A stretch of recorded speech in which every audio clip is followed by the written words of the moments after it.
तो अभी हम जब तक की बनाएंगे, जब तक कि मेरे यहाँ से हल्का हल्का दर्द नहीं होने लगेगा, तब तक की इस वीडियो को बनाएंगे, इस चैलेंज को पूरा करेंगे।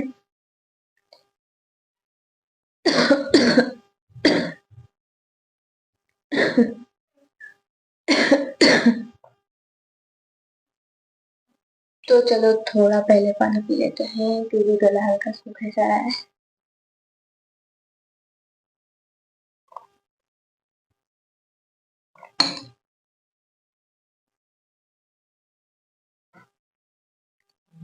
तो चलो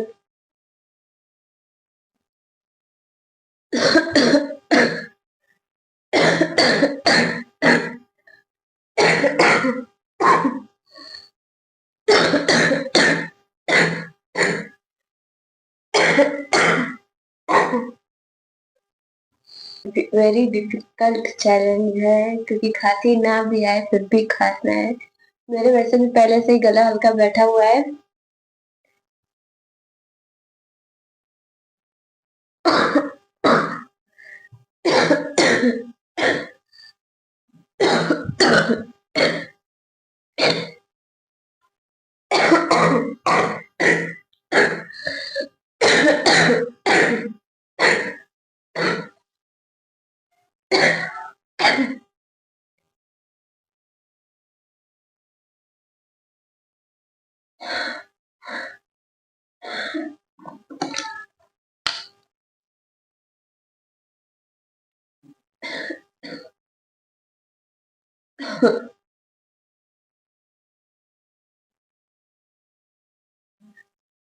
तो यहाँ पे हल्की हल्की सी, हल्का हल्का सा जैसे रियल खांसी में होता है तो लगने लगता है, वैसा हो रहा है हल्का हल्का, क्योंकि मेरा पहले से गला बैठा है इसलिए जल्दी हो गया है। और अगर एकदम ठीक ठाक होते तो ना होता। तो चलो अभी थोड़ा और कर लेते हैं, 1-2 मिनट तक।